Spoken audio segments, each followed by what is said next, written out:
Quelques-unes de mes fantaisies préférées avec un one-shot, une duologie et une trilogie. On va commencer avec le one-shot qui est mon livre préféré, vraiment ma fantaisie préférée de tous les temps, qui s'appelle Plein ciel de Siècle Valban. J'espère que je le dis bien à chaque fois. Chez Big Bang, je sais pas quoi dire sur ce livre. Il est classé en young adulte.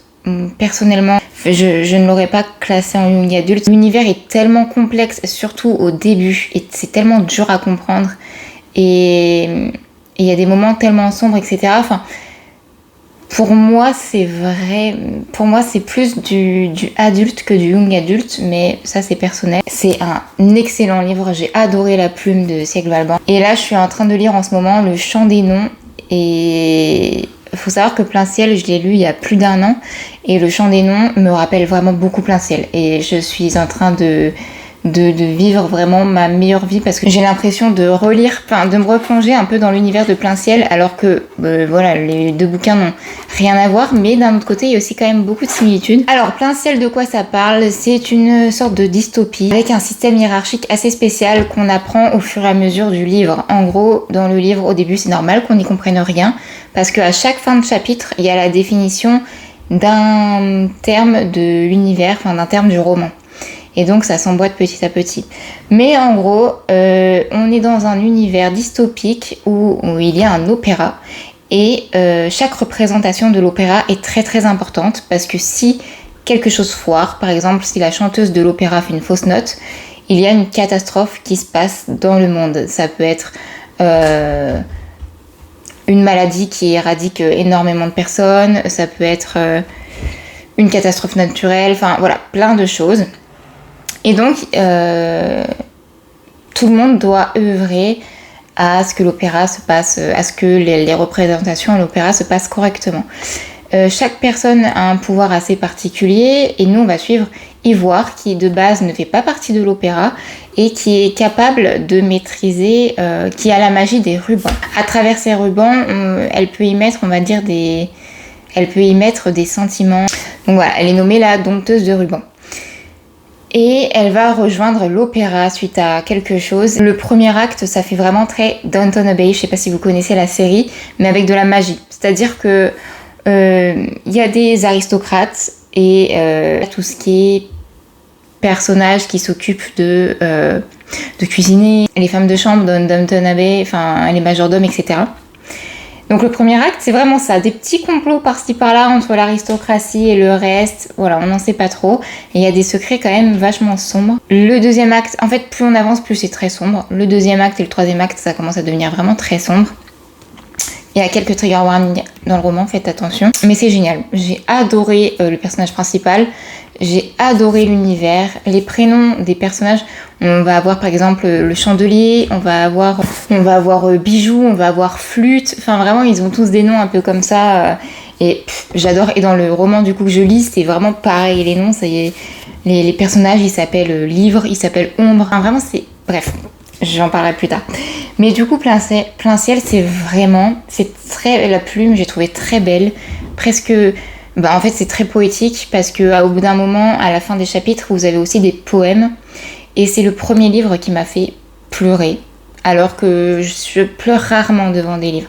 Devant des films et des séries, ça y va tout seul. Devant des livres, je suis très très dure à faire pleurer. Et là-dedans, il y a un poème qui m'a tellement touchée.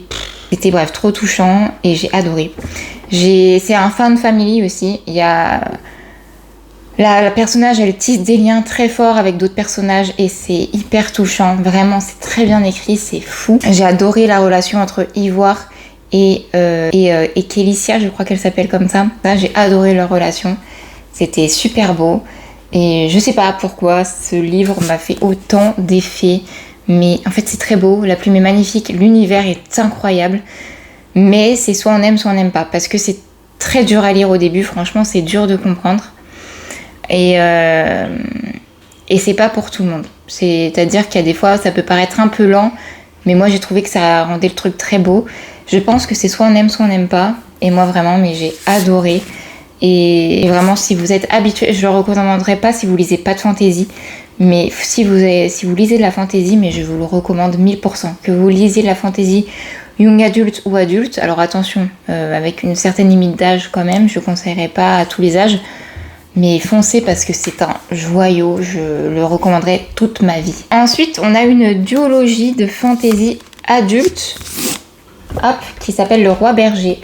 Donc on a le tome 1 qui s'appelle Une fenêtre sur les ténèbres de Rachel Gillig et le tome 2 qui s'appelle Deux couronnes corrompues chez Sabran.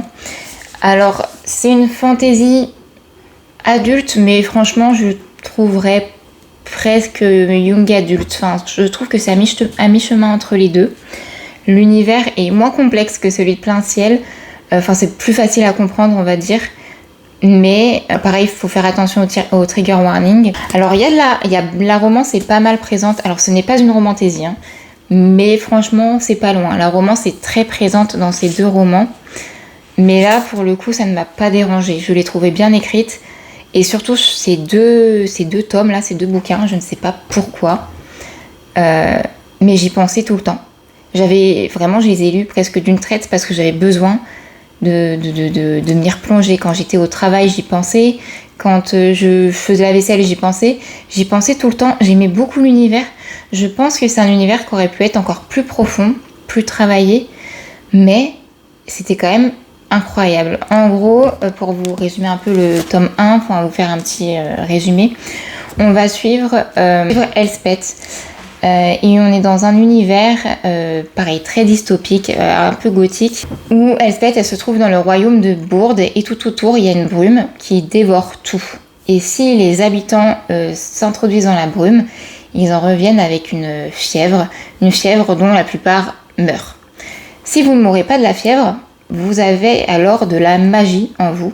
Voilà, vous êtes doué de magie, mais la magie est très mal vue dans le royaume de Bourde et du coup, dans les deux cas, vous êtes mort. Soit vous êtes mort par la fièvre, ou soit vous êtes condamné à mort par le royaume parce que c'est hors de question que vous soyez doué d'une magie qui est vue plus comme une malédiction.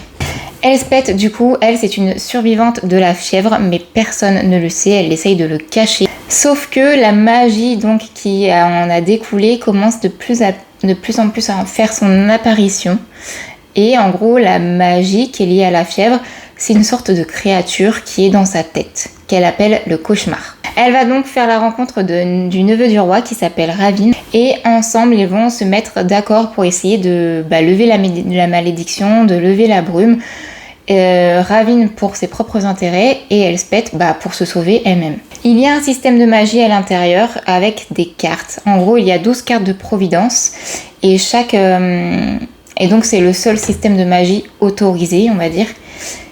Et en gros, chaque carte fait quelque chose. Par exemple, il y a la carte du miroir qui sert, je crois, à devenir invisible. Il y a aussi, par exemple, la carte de la jeune fille qui permet de devenir magnifique. Voilà, qui permet vraiment de rajeunir, de devenir très belle. Mais chaque carte a un coût. Par exemple, plus vous vous servez de la carte de la jeune fille, donc plus vous vous en servez pour devenir jolie, plus votre cœur devient un cœur de pierre. Donc plus vous êtes insensible. Plus vous vous servez de la carte du miroir, plus vous avez accès au monde des morts. Voilà, c'est très sombre, mais c'est très bien. Vraiment, le système de magie est top. Les personnages sont hyper attachants. La romance est bien aussi. Je l'ai pas trouvée chiante, on va dire. C'est vraiment bien. Dans le tome 2, je vais pas vous spoiler, juste on suit 2 autres points de vue et c'est pour ça que celui-ci a moins plu. On suit toujours les personnages du premier tome, Elspeth et Ravin, mais on suit aussi du coup 2 autres personnages qui prennent un petit peu plus de place. Mais c'était génial. En fait, j'ai adoré l'univers. Vraiment. Je comprends les gens qui ont été déçus parce que je pense que ça aurait pu être encore plus exploité, mais moi ça m'a suffi. Vraiment, le système de cartes, le système de magie, le personnage du cauchemar qui est incroyable, la romance qui est bien écrite, les malédictions, enfin tout. J'ai adoré et vraiment si vous voulez une duologie qui se lit facilement, rapidement, qui est fluide, pareil, je vous recommande. Et enfin, il y a quelques mois, j'avais commencé et j'ai terminé la trilogie du Fils des Brumes de Brandon Sanderson. Donc c'est la première trilogie. Alors mon tome préféré, ça reste le premier tome. Je vous expliquerai pourquoi après. En gros, dans Le Fils des Brumes, je crois que dans le premier tome, on suit principalement deux points de vue. On suit Kelsier et Vin. En gros, on est dans un univers qui est gouverné par le Seigneur Maître depuis des siècles et des siècles. Évidemment, il y a les nobles qui s'en sortent plutôt bien, mais en dessous, il y a les paysans et tout ça qui souffrent beaucoup. Et donc, il y en a certains qui vont essayer de créer une sorte de rébellion. De plus, il n'y a que les nobles qui sont capables de pratiquer l'allomancie. Donc l'allomancie, c'est un système de magie qui s'effectue grâce à des métaux. Vin est une jeune fille, quand on la suit, je crois qu'il y a 16 ans. Et la pauvre, elle a eu une enfance très très difficile. Et tout ce qu'elle a fait jusqu'à présent, c'est survivre. Jusqu'à ce qu'elle croise la route de Kelsier. Kelsier qui... On sait pas trop ce qu'il est, à part que c'est un célèbre voleur et qu'il est absolument contre l'Empire, donc contre le Seigneur Maître. Tous les deux, ils vont avoir leur petite bande et ils vont avoir pour projet de renverser l'Empire et donc de renverser le Seigneur Maître, qui, je le rappelle, est là depuis des siècles et des siècles. Voilà, j'en dis pas plus. On va suivre la bande le long de ces 3 tomes. Voilà, et c'était incroyable. Mon premier et mon préféré, je peux pas trop dire pourquoi parce que sinon je vais spoil. Mais en gros, il y a quelque chose dans le premier qu'il n'y a pas dans les 2 autres tomes. Et ça m'a quand même manqué, voilà. Mais c'est totalement subjectif. Le 3e tome, enfin en fait le tome 1 et le tome 3 ont été un vrai coup de cœur, même si le premier reste mon préféré. Et le tome 2 était aussi une très très belle découverte, c'est juste que j'ai trouvé qu'il y avait quelques longueurs. C'est pour ça que ça n'a pas été un coup de cœur, mais c'était incroyable. Je vous montre le tome 3, mais c'est plutôt celui-là le tome 2. Bref. Déjà mon personnage préféré, Kelsier et Sazed. Et un Kandra, voilà, je ne dirais pas lequel, mais un Kandra aussi. C'était incroyable. Alors Kelsier, c'est parce que vraiment ce caractère de toujours sourire, alors qu'au fond, il est mort. Au fond, à l'intérieur de lui, il est mort. Enfin, vraiment, il est au bout de sa vie tout le temps, mais il sourit tout le temps pour pas laisser le Seigneur Maître gagner, entre guillemets. Et j'ai trouvé ça tout le long du Fils des Brumes, mais tellement beau. Et c'est vraiment un vrai personnage, Morally Grey. Voilà, c'est un vrai Morally Grey et j'ai adoré. Et bref, je peux pas vous en dire plus. Découvrez Kelsier à travers le Fils des Brumes parce qu'il est incroyable. J'ai adoré Sazed parce que c'est la voix de la sagesse. J'adore ce mec, c'est un homme mais incroyable. Et voilà, j'adore aussi Breeze, Vin, Elend. Mais Vin et Elend, j'ai mis beaucoup plus de temps à m'attacher. Je me suis vraiment attachée au dernier tome. Le 2e, ils m'ont tapé sur le système. Vraiment, le tome 2, la romance, entre guillemets, j'ai eu du mal. Franchement, j'ai eu du mal. Des fois, j'étais là, ça me saoule. Mais les personnages sont très attachants. Et voilà. Bien évidemment, à la fin, comme la plupart des gens, j'avais envie de mourir. J'étais au bout de ma vie d'avoir fini cette trilogie. Ça m'a achevé, hein. Vraiment j'y ai pensé pendant plusieurs jours d'affilée, j'en ai pleuré, enfin vraiment c'était très beau, très dur et très triste de quitter l'univers et les personnages, même s'il y a d'autres trilogies derrière. Il y a des personnages évidemment qu'on ne retrouvera pas parce que ça se passe bien plus tard, mais voilà, si vous aimez la fantasy adulte et si vous voulez commencer Brandon Sanderson, il y en a beaucoup qui recommandent cette trilogie pour commencer du Brandon Sanderson et je vous la recommande aussi. Voilà, c'est vraiment un univers complexe, complet, avec